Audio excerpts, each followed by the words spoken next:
ನವೆಂಬರ್ನಲ್ಲಿ ಕ್ರಾಂತಿ ಭ್ರಾಂತಿ ಎಲ್ಲ ನೋಡಿದ್ರೆ ಸರ್ಕಾರದ ಮೇಲೆ ಕರ್ನಾಟಕದ ಜನತೆಗೆ ಭ್ರಾಂತಿ ಆಗ್ತಿದೆ ಅಂತ ಗದಗ್ನಲ್ಲಿ ಮಾಜಿ ಸಿಎಂ ಹಾಗೂ ಸಂಸದ ಬಸವರಾಜ ಬೊಮ್ಮಾಯಿ ಹೇಳಿದ್ರು. ನಗರದಲ್ಲಿ ಮಾಧ್ಯಮಗಳೊಂದಿಗೆ ಮಾತನಾಡಿ ರಾಜ್ಯ ಕಾಂಗ್ರೆಸ್ನವರು ಆಡಳಿತದ ಕುರಿತು ಅಭಿಪ್ರಾಯ ವ್ಯಕ್ತಪಡಿಸಿದ್ರು. ಇನ್ನು ಬಿಹಾರ ಚುನಾವಣೆಗೆ ರಾಜ್ಯದಿಂದ ಹಣ ಸಂದಾಯವಾಗ್ತಿರೋ ಕುರಿತು ಹಾಗೆ ರಾಜ್ಯದಲ್ಲಿ ದಲಿತ ಸಿಎಂ ಆಗಬೇಕು ಎಂಬ ಕೂಗು ಜೊತೆಗೆ 2028ರ ಚುನಾವಣೆಗೆ ಸಿಎಂ ಸಿದ್ದರಾಮಯ್ಯ ಮತ್ತೆ ಸ್ಪರ್ಧಿಸ್ತಾರಾ ಅನ್ನೋ ವಿಚಾರವಾಗಿ ಮಾತನಾಡಿದ್ದು ಹೀಗೆ. ಭ್ರಾಂತಿ ಎಲ್ಲ ನೋಡಿದ್ರೆ ಈ ಸರ್ಕಾರದ ಬಗ್ಗೆನೇ ಇಡೀ ಕರ್ನಾಟಕದ ಜನತೆ ಕ್ರಾಂತಿ ಬಿಟ್ಟು ಒಂದು ರೀತಿಯಲ್ಲಿ ಭ್ರಾಂತಿಯಾಗಿದೆ ಈ ಸರ್ಕಾರದ ಮೇಲೆ. ಆಡಳಿತ ಮರೆತು ಬಿಟ್ಟಿದ್ದಾರೆ. ಅಭಿವೃದ್ಧಿ ಅಂತೂ ಮರೀಚಿಕೆ ಆಗಿದೆ, ಹಣಕಾಸು ಇಲ್ಲ. ಹೀಗಾಗಿ ಈ ಥರ ಒಂದು ಡ್ರಾಮಾ ಮಾಡ್ಕೊಂಡು ಹೋಗ್ತಾ ಇದ್ದಾರೆ. ಮುಖ್ಯಮಂತ್ರಿಗಳು ಒಂಥರ ಹೇಳ್ತಾರೆ, ಉಪಮುಖ್ಯಮಂತ್ರಿಗಳು ತದ್ವಿರುದ್ಧವಾಗಿ ಹೇಳ್ತಾರೆ, ಮಂತ್ರಿಗಳು ಇನ್ನೊಂದು ಹೇಳ್ತಾರೆ.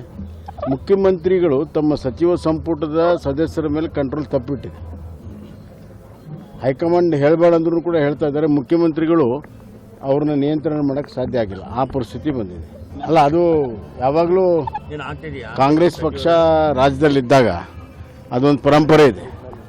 ಯಾವಾಗಲೂ ಕೂಡ ಇಲ್ಲಿಂದ ಹಣ ಕಳಿಸುವಂಥ ಪರಂಪರೆ ಇದೆ.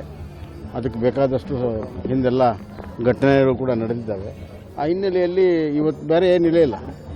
ಇವತ್ತು ತೆಲಂಗಾಣದಲ್ಲೂ ಕೂಡ ಇವತ್ತು ದುಡ್ಡಿಲ್ಲ. ಹೀಗಾಗಿ ಇದು ಒಂದೇ ಇದರಲ್ಲಿ ಕರ್ನಾಟಕ ಒಂದೇ ಹಿಂಡುವ ಆಕಳ. ದಲಿತ ಸಿ ಎಂ ಅವರಾಗಲಿ ಸಂತೋಷ, ಆದರೆ ಇದ್ದ ಸಿ ಎಂ ಅವರೇ ಕೆಲಸ ಮಾಡ್ತಾ ಇಲ್ಲಲ್ಲ. ಇದ್ದ ಸಿ ಎಂ ಅವರು ತಮ್ಮ ನಿಯಂತ್ರಣ ಕಳ್ಕೊಂಡ್ಬಿಟ್ಟಿದ್ದಾರೆ ಸಚಿವ ಸಂಪುಟದ ಮೇಲೆ, ಅಧಿಕಾರಿಗಳ ಮೇಲೆ. ಒಂದಾದರೂ ಅಭಿವೃದ್ಧಿ ಕೆಲಸ ಆಗಿದೆ 2.5 ವರ್ಷದಲ್ಲಿ. ಯಾವ ಪುರುಷಾರ್ಥಕ್ಕಾಗಿ 2.5 ವರ್ಷ ಕಂಪ್ಲೀಟ್ ಮಾಡಿದ್ದಾರೆ ಅಂತ ಜನರಿಗೆ ಹೇಳಬೇಕು.